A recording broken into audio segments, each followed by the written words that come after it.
नमस्कार दोस्तों, be active ज्ञान यूट्यूब चैनल में आपका दिल से स्वागत है। कथा में जानेंगे आज राजा बलि का सुतल लोक को जाना और भागे हुए इंद्र का पुनः अपने पुरी में आकर भगवान की पूजा करना तथा वामन की कथा का महत्तम वर्णन। श्री सुखदेव जी बोले, हे राजा परीक्षित, जब उन आदि पुरुष भगवान श्री विष्णु जी ने ऐसे कहा तब साधुओं में प्रतिष्ठित बलि ने अपने नेत्रों में आंसू भरकर गदगद वाणी से हाथ जोड़कर उन वामन भगवान से कहा, हे प्रभु, आप ऐसे दयालु और दानी हैं कि जो कोई एक बार प्रेम से आपको प्रणाम भी कर देता है तो आप उसे वो सुगति देने को प्रस्तुत हो जाते हैं कि जो बड़े से बड़े देवताओं को भी दुर्लभ है। तभी तो आपने मुझ नीच असुर के ऊपर ऐसा अनुग्रह किया है। हे परीक्षित, वामन जी से ऐसा ही सुनकर असुर श्रेष्ठ बलि ने प्रणाम किया और भगवान ने उसे नागपाश से मुक्त कर सुतल लोक में जाने की आज्ञा दी।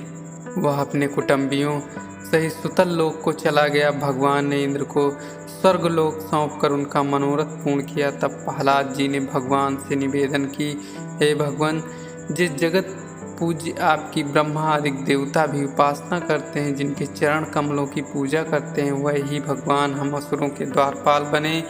ये केवल हम दैत्यों पर आपका अनुग्रह है। हे प्रभु, ऐसी कृपा तो आपने ब्रह्मा जी, श्री लक्ष्मी जी और देवादिदेव श्री महादेव जी पर भी नहीं की है। आपके जिन चरण कमलों की सेवा देवताओं को भी दुर्लभ है, उन्हीं प्रभु का साक्षात दर्शन यदि हम असुरों को प्रतिक्षण मिले तो इससे बढ़कर आश्चर्य की बात क्या हो सकती है। भगवान, आपका चरित्र विचित्र है, आपकी लीला अपरंपार है। निश्चय ही आपका स्वभाव कल्प वृक्ष के समान है। प्रहलाद जी के ऐसे कथन को सुनकर श्री भगवान विष्णु ने कहा, हे भगवत भक्त प्रहलाद, बलि तुम्हारा पौत्र लगता है, अतः मैं तुम्हें आज्ञा और अपने परिवार को सुख दो।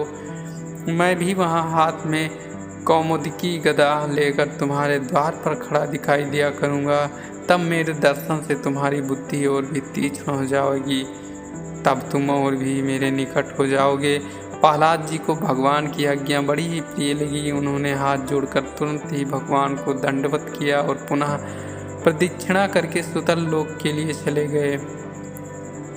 इसके पश्चात वामन भगवान ने वहां बैठे हुए शुक्राचार्य से कहा, हे ब्राह्मण, अब आप अपनी यज्ञशाला को संभालिए और आपके शिष्य ने जिस यज्ञ कर्म को आरंभ किया था, यदि उसमें कुछ त्रुटि रह गई हो तो अब आप उसे पूर्ण कर डालिए, क्योंकि यजमान की त्रुटि को ब्राह्मण पुरोहित ही पूरा करते हैं।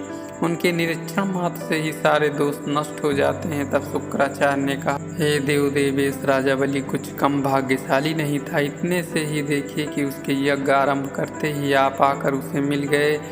तब हे आदि पुरुष, जिस कार्य के समय किसी को यदि आपका दर्शन मिल जाएगा तो क्या तब भी उसका कार्य अपूर्ण ही रहेगा? नहीं, मेरा तो ये विश्वास है कि आपके दर्शन मात्र से प्रतापी बलि के यज्ञ संबंधी समस्त कार्य पूर्ण हो गए हैं। जो जगन निवास आपके नाम कीर्तन से ही मनुष्य के सब कार्य पूर्ण हो जाते हैं, तब यह यज्ञ क्यों ना पूर्ण होगा। फिर भी मैं आपकी आज्ञा का पालन करूंगा। यह कहकर शुक्राचार्य ने यज्ञ पूर्ण किया। तब ब्रह्मा जी वामन को सब लोकपालों का स्वामी बनाकर उन्हें विमान पर बैठा स्वर्ग लोक को ले गए। वहाँ वह भगे हुए पहले इंद्र के आए। वामन जी ने उन्हें बलि से छीना हुआ इंद्रलोक उनके हवाले किया। उन्होंने वामन जी की अनेक प्रकार से पूजा और स्तुति कर अमरावती पर पुनः अपना स्वातंत्र स्थापित किया। बड़ा उत्सव हुआ। फिर वामन जी का ऐसोगान करती हुई सारी देव मंडली अपने अपने लोक को गई।